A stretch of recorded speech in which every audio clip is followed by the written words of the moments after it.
En esta presentación se analizarán los fundamentos más básicos de la llamada aula o clase invertida, sus antecedentes, diferencias con el modelo educativo tradicional, el rol del profesor en ella, sus ventajas, algunos prejuicios y, finalmente, algo sobre los vídeos online. Actualmente estamos inmersos en lo que se denomina la sociedad del conocimiento. El desarrollo de Internet nos permite conectarnos rápidamente con cualquier parte del mundo. Podemos intercambiar voz, texto, imágenes y vídeos rápidamente. Con ello, cualquier persona puede transformarse en un transmisor de información, e incluso puede potencialmente convertirse en un medio de comunicación. Esto ha afectado fuertemente a industrias como la discográfica, la televisiva y al periodismo tradicional. El advenimiento de las redes sociales ha cambiado la forma en que dialoga a la sociedad. Twitter se ha transformado en una vía de comunicación rápida para los debates nacionales, llegando incluso en ocasiones a marcar la agenda. La información ya no está solamente en las bibliotecas o instituciones educacionales. Cualquier persona con acceso a Internet puede acceder a diversas fuentes sobre prácticamente cualquier tema. Incluso pueden participar en la creación de esa información, como por ejemplo en Wikipedia. Para ahondar más sobre estos temas, se recomienda el libro Movimiento Social Media, de Nicolás Copano. Por otra parte, los estudiantes parecieran estar formateados de otra manera. La actual generación de estudiantes universitarios está dentro de lo que se ha denominado millennials o generación Y. Los millennials son nativos digitales, nacieron con un celular conectado a Internet al lado, y por ende son particularmente diestros en el uso de dispositivos como computadores, iPhones y iPads. Las diversas descripciones que se hacen de ellos hablan de su naturaleza multitask, capacidad de hacer muchas tareas a la vez, y de sus ansias por participar en actividades donde se requiera colaboración y se pueda aprender de otro. Sin embargo, algunos otros rasgos de esta generación se vislumbran complicados para el proceso de aprendizaje. No se comprometen ni se proyectan a futuro. Tienden a tomar su vida, su trabajo y su estudio como si fueran un videojuego, y manifiestan dificultades en el uso del lenguaje y del pensamiento. Finalmente, las condiciones actuales para realizar docencia universitaria la hacen particularmente desafiante. Un porcentaje apreciable de nuestros estudiantes llegan con serios problemas de base desde la educación media. Además, la exigencia de reducir la duración de las carreras ha llevado a que, en los procesos de innovación curricular, se haya reducido el tiempo disponible para muchas asignaturas, sin que los contenidos se hayan reducido a la par. En consecuencia, hay menos tiempo para entregar y ejercitar los mismos contenidos. También hay que lidiar con limitaciones de infraestructura, como la capacidad de las salas, disponibilidad de equipos, etc. Y para terminar, las exigencias de acreditación nos obligan a prestar atención a detalles como la retención de estudiantes y la necesidad de mantener el mismo nivel de calidad de la enseñanza en las distintas sedes. A pesar de todo lo anterior, la manera en que formamos a nuestros estudiantes parece haberse congelado en el tiempo. Así lo revela esta conocida reflexión. Me contaba un ex amigo hace años el siguiente razonamiento. ¿Qué pasa si uno agarra un médico del siglo XIX y lo trae a la actualidad? ¿Cómo era el siglo XIX? Y lo trae ahora. Es muy distinto. Un quirófano en el siglo XIX no había nada, no había anestesia, no había computadoras, no había nada. Estaba el tipo tirado en un mármol, lo cortaban como podían, le ponían las plantas que podían. Bueno, ¿qué pasa si uno agarra a un ingeniero del siglo XIX y lo compara con un ingeniero hoy, en el siglo XXI? El ingeniero laburaba con otro tipo de fórmulas, con otro concepto del espacio, con otro concepto estético, totalmente distinto. Ahora, ¿qué pasa si uno agarra a un maestro del siglo XIX y un maestro de ahora? Están en el mismo lugar. Están parados enfrente de un montón de chicos, hay un pizarrón, uno habla y los otros escuchan. Algo le debe estar pasando a nuestra educación que en 200 años no se modificó, cuando el mundo se modificó muchísimo. El paradigma de enseñanza tradicional actualmente vigente parece no dar el ancho para hacer frente a estos desafíos. Se han considerado diversas estrategias para abordar el desafío de la docencia en estas condiciones. Una de las alternativas que ha tomado vuelo es la del aula o clase invertida. Pero, ¿a qué se refiere esto de aula invertida? En una clase tradicional, el profesor usa las sesiones de cátedra para pasar contenidos, desarrollar ejemplos y dar tareas y trabajos, mientras los estudiantes toman nota y ocasionalmente preguntan. En su hogar, los estudiantes hacen tareas y trabajos, repasan, realizan ejercicios, etc. En esas labores, están generalmente solos y con poco acceso a feedback. En el paradigma tradicional, el profesor es el sabio, la fuente de conocimiento. Su misión principal es entregar esa información a los estudiantes. En el aula invertida, previamente a la sesión de cátedra, los estudiantes acceden a bancos o repositorios de materiales que tienen que estudiar para preparar las actividades. Estos materiales pueden venir en diferentes formas: video, audio, lecturas, infografías, etc. En la sesión de cátedra, los estudiantes plantean dudas, discuten y realizan actividades donde aplican los conceptos más importantes, tanto individualmente como en grupos. El profesor cambia su rol. Se baja del Olimpo y asume el papel de guía, facilitador o mentor. Se mueve por la sala observando lo que hacen los estudiantes y entregando realimentación inmediata. ¿Qué significa realmente esto? Para ello usaremos unas excelentes diapositivas provenientes del Grupo Orión de Óptica y Enseñanza de la Física de la Universidad de Extremadura. Aquí se plantea una excelente pregunta. Si lo que se pretende es que el profesor no enseñe y que el alumno aprenda, ¿cuál será el rol del profesor? Observe la siguiente imagen y encuentre en menos de 3 segundos en este montón la arandela o golilla del número 1. Con las golillas desordenadas y revueltas, el desafío propuesto se ve sumamente complicado.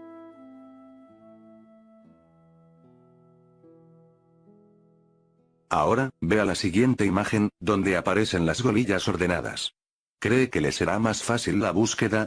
En general, la información disponible está tan desordenada como las golillas de la primera imagen. Si dejamos que los estudiantes se enfrenten a ella, es muy probable que se pierdan y no sepan por dónde empezar. Por ello, uno de los roles del profesor es seleccionar, ordenar, estructurar y secuenciar la información que le va a entregar a sus estudiantes.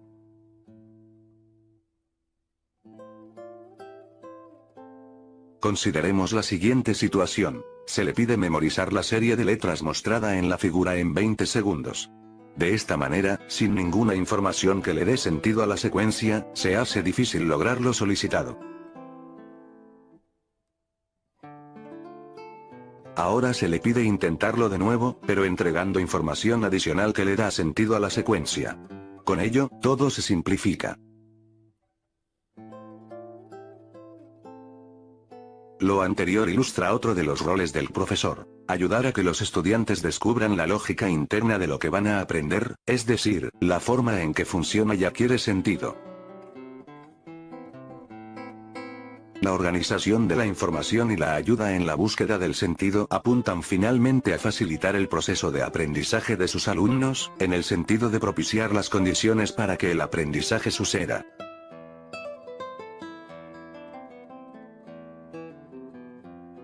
Usar las cátedras para entregar información, pasar materia, tiene cada vez menos sentido. La manera tradicional de hacerlo, profesor hablando y escribiendo y estudiantes poniendo atención y anotando, resulta en general poco eficiente en cuanto a aprendizaje. Además, la mayor parte de la información que se puede entregar ya está disponible por otros medios, como Internet y libros.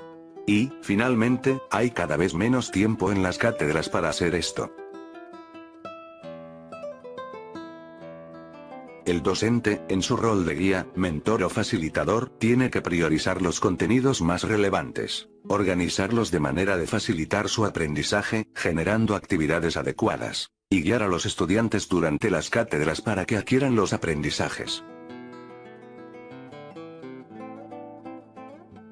La idea del aula invertida no es para nada novedosa.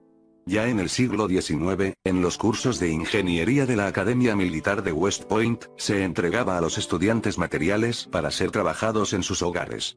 Así, en clases se sacaban conclusiones y se discutía resolución de problemas.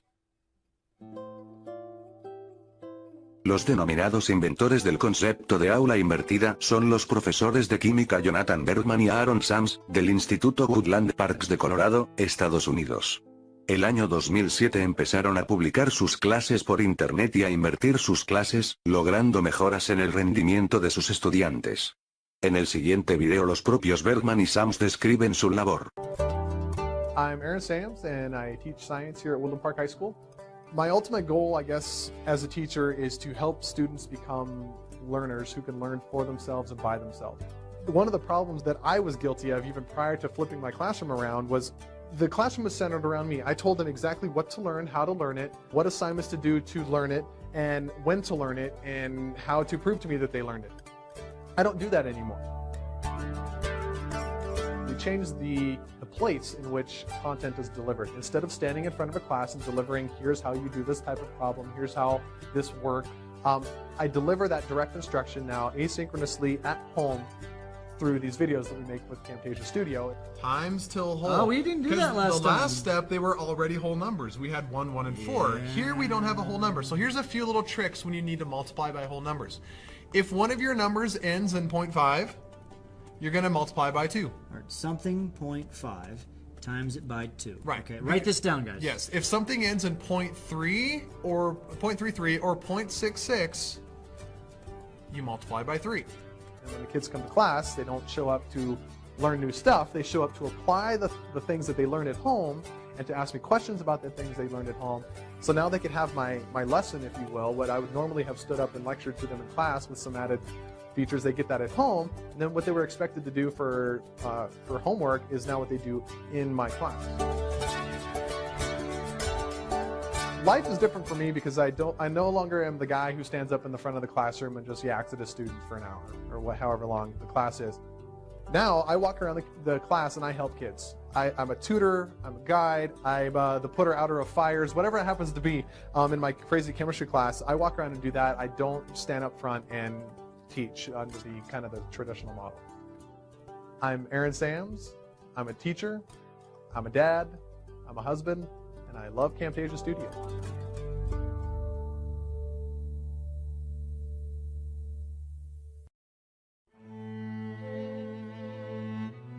Otro de los grandes íconos del aula invertida es Salman Khan, fundador de la Khan Academy.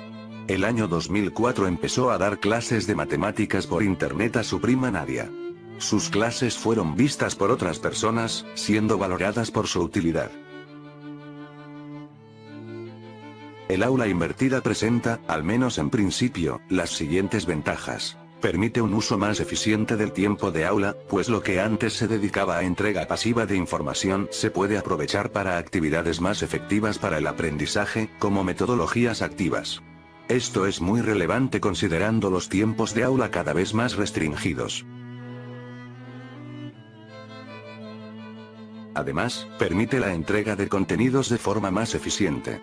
Las lecciones se pueden entregar en formatos más atractivos para el estudiante, que incluyan audio, video y multimedia. Quedan disponibles siempre y en cualquier lugar, y los estudiantes pueden repasar las lecciones las veces que lo necesiten.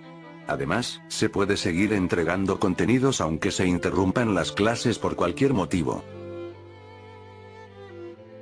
Finalmente, el aula invertida propicia las condiciones para una mayor efectividad en el proceso de aprendizaje. Por un lado, los estudiantes tienen posibilidades de recibir retroalimentación inmediata y apoyo individualizado. Por el lado de los profesores, ocupan tiempo de aula en actividades más efectivas en cuanto a aprendizaje, con una mayor interacción con estudiantes y con la posibilidad de centrarse en los conceptos más relevantes y más difíciles. Sin embargo, tal como sucede con toda idea nueva, existen algunos prejuicios en torno al aula invertida. De partida, para muchos partidarios del constructivismo, el aula invertida es aún demasiado tradicional para su gusto. Aún consideran que es transmisión de conocimiento, aunque sea en un formato más eficiente, ya que no propiciaría directamente la construcción y el descubrimiento del aprendizaje. El segundo prejuicio es de orden práctico, y tiene que ver con la dependencia del aula invertida de que los estudiantes tengan acceso a las actividades previas, particularmente a través de Internet. Al respecto, resulta obvio que el estudiante que no tiene acceso a Internet no va a poder participar de esta aula. Otros detractores consideran que el aula invertida propicia una forma de trabajo pobre en los estudiantes, donde ellos trabajarían en soledad, sin una estructura que seguir y pegados toda la clase en la pantalla del computador. Otros temen que el aula invertida sea un pretexto para quitarle trabajo a los profesores y ahorrar costos en honorarios. En otras palabras, temen que los computadores terminen reemplazando a los profesores. Muchos creen que aula invertida es sinónimo de vídeos online. En estricto rigor, no es así. Los vídeos son solamente un medio, no un fin. Se puede hacer aula invertida sin vídeos, utilizando infografías, apuntes de texto y podcast, sonido. Los vídeos online son una forma eficiente de entregar contenidos, más acorde a cómo los estudiantes nativos digitales consumen información. Un ejemplo de buen uso de vídeos es el del inspirador profesor de física del MIT Walter Lewin. El año 2003 empezó a colgar los vídeos de sus clases expositivas de física en el OpenCourseware, cursos abiertos, del MIT. Muchas de sus inspiradoras clases se pueden ver por YouTube. Existe el prejuicio de que los vídeos son una forma pobre de entregar los contenidos. Según los que sostienen esto, la necesidad de generar contenidos atractivos obligaría a dejar fuera o simplificar excesivamente conceptos importantes, haciendo imposible usarlos para entregar contenidos más densos, complejos o abstractos. Como sea, los vídeos online pueden hacerse de muchas formas, y usando diferentes herramientas informáticas. Al menos en un comienzo, no es necesario que sean muy sofisticados ni producidos. Por ejemplo, Walter Lewin sube los vídeos de sus clases expositivas. Los vídeos de la Khan Academy suelen usar una pizarra virtual negra donde el profesor escribe mientras habla. Finalmente, los vídeos de Bergman y Sans usan pizarras virtuales y presentaciones PowerPoint. Algunos consejos básicos a tener cuenta para hacer vídeos online son: experimentar con diversas herramientas de software antes de grabar los primeros vídeos. Buscar equilibrio entre contenidos y comunicación. Evitar ser denso y aburrido. Abarcar poca densidad de contenidos. Si hay mucho contenido y muy denso, dividir temas y crear un video por tema. Muchas gracias por su atención.